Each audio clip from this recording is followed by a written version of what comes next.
Meus amigos, quando começou a pandemia, quando começou essa ideia de que ia fechar tudo no nosso país, que a atividade econômica ia dar uma boa parada, onde eu falei, olha, vem uma crise muito grande por aí. Fiz até uma previsão bastante exagerada de uma queda de 20% do PIB naquela data. Muito bem, o IBGE acabou de divulgar que no segundo trimestre do ano de 2020, o PIB caiu 9,7%. Muitas atividades econômicas completamente fechadas e uma queda gigantesca no PIB. Estou gravando esse vídeo dia 1º de setembro. No dia 31, o governo entregou então ao Congresso Nacional a proposta do Orçamento Geral da União, que tem que ser entregue ao Congresso Nacional nessa data. E nesses assuntos, seja aí pela atividade econômica, pelo PIB, seja pela obrigação do governo de entregar o Orçamento Geral da União para o Congresso Nacional, tem algumas coisas para a gente falar nesse vídeo aqui. Eu sou Kleber Miranda e você está no meu canal de Educação Financeira. Então a gente viu que a atividade econômica teve uma queda gigantesca. Isso é o resultado de uma parada na atividade econômica, do fechamento de muitas empresas, muita gente deixou de produzir. A gente sabe também que com a digitalização da economia, muita gente trabalhou muito mais, muita gente vendeu e produziu muito mais, mas nem se compara com as grandes atividades industriais. Eu passei outro dia de carro em frente ao porto, não tinha um navio.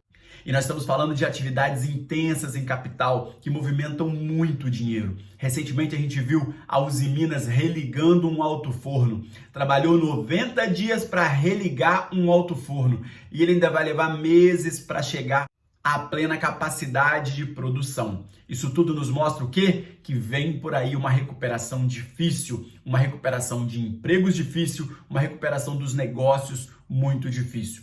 Tudo isso acontece, se reflete na arrecadação do governo dos estados, dos municípios, especialmente do governo federal.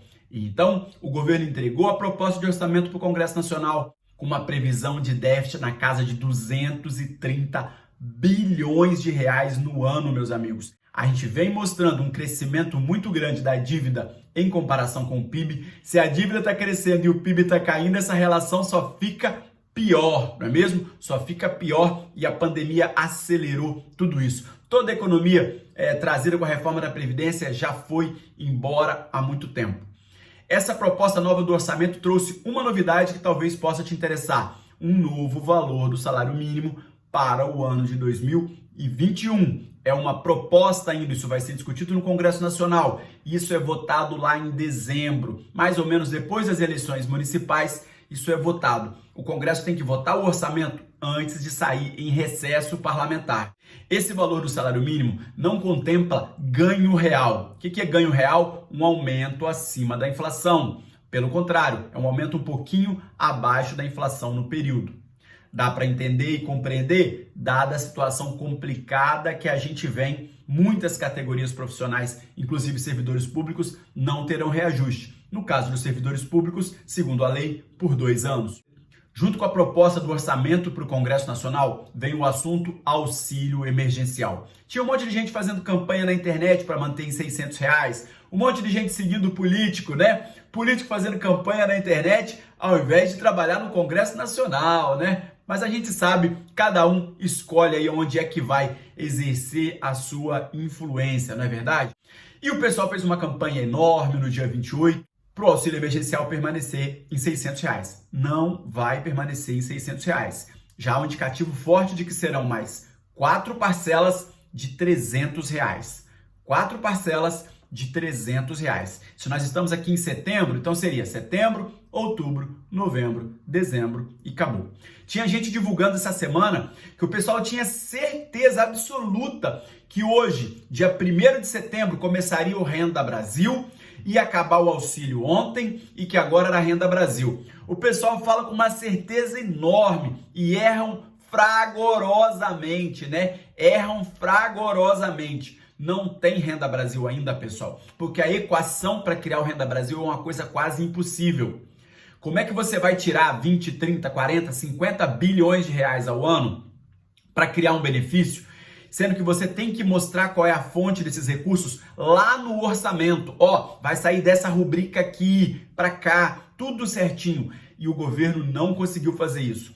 As propostas que os economistas do Ministério da Economia trouxeram não agradaram ao presidente da República. Ele falou: eu não vou tirar de pobres para dar para paupérrimos, ou seja, eu não vou eliminar o PIS para dar para quem está muito necessitado, que seria aí o equivalente ao novo Bolsa Família, que é o Renda Brasil. Da mesma forma, se o governo tem uma proposta para aumentar a isenção do imposto de renda, não tem como o Guedes vir e falar assim, não, eu vou diminuir as isenções. Não fazia realmente muito sentido. E especialmente, pessoal, nós estamos numa época que o presidente da República está experimentando uma popularidade mais alta. Político, quando é mordido pela popularidade, não vai querer cortar despesa, especialmente. Mas aí eu vou explicar por que não quer cortar despesa.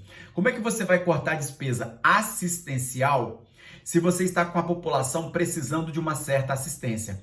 Essa assistência vai ser retirada devagarinho à medida que a economia for melhorando. E a gente já falou aqui, algumas parcelas do auxílio emergencial para trás, o seguinte, vai aumentando aquele pente fino, e anota aí, nessa MP que vai para o Congresso Nacional agora, vai aumentar o pente fino, e eu acredito que eles já vão cortar algumas pessoas. Como assim, Kleber? Você já deve ter ouvido falar de gente que é estudante e recebe auxílio emergencial, sendo que nem trabalhava antes. Eu já vi um monte. Já deve ter ouvido falar que o pessoal do interior, até quem é proprietário rural, até as pessoas que têm muito patrimônio, recebem o auxílio emergencial. Muita gente recebe o auxílio emergencial sem necessariamente preencher os requisitos. Outra coisa, quem começou a trabalhar durante esse período, não apareceu. Eu não recebi nenhum relato de alguém que falou assim, olha, eu comecei a trabalhar, tem 30 dias e o meu auxílio foi cortado. Eles não têm conseguido fazer esses cortes rápidos. Como não têm conseguido fazer o corte rápido, estão pagando, inclusive, para quem não deveria. Sempre lembrando, todo vídeo eu falo, existem pessoas que ficaram fora do auxílio emergencial e isso é muito ruim. Eu quero convidar você para a Jornada da Independência Financeira, de 3 a 9 de setembro, aqui no YouTube, um evento totalmente online, totalmente gratuito. Nós vamos falar sobre independência financeira e como você cria um plano para sair das dívidas, das dificuldades, para aprender a investir e trilhar o caminho da independência financeira. Um plano à prova de desculpas, totalmente online, totalmente gratuito, aqui no YouTube às 19h15 comigo e com convidados. Meus amigos, esse salário mínimo de R$ 1.067 vai dar muita confusão. A gente ainda vai ver muita demagogia com o auxílio emergencial, mas fique tranquilo, não fica em R$600. Essa confusão do pessoal ficar criando hashtags sabendo que não tem como pagar é incrível, é simplesmente você jogar para a plateia, né? Fazer de conta que as pessoas não conhecem o assunto e estão jogando para a plateia. Tem que ser, é seu direito, né? Como os políticos ficam fazendo na internet e muita gente compra essa ideia. Não compre essa ideia, pessoal. Nosso país está arrasado nas finanças. Arrasado. A conta da pandemia começa a chegar, mas nós ainda vamos pagar muito imposto para cobrir o buraco da pandemia, infelizmente. Auxílio emergencial deve ser R$300, 4 parcelas. Salário mínimo de 2021, R$ 1.067. Pode ser que isso se altere um pouco no Congresso Nacional. Não acredito que altere muito, não. Um abraço e até o próximo vídeo.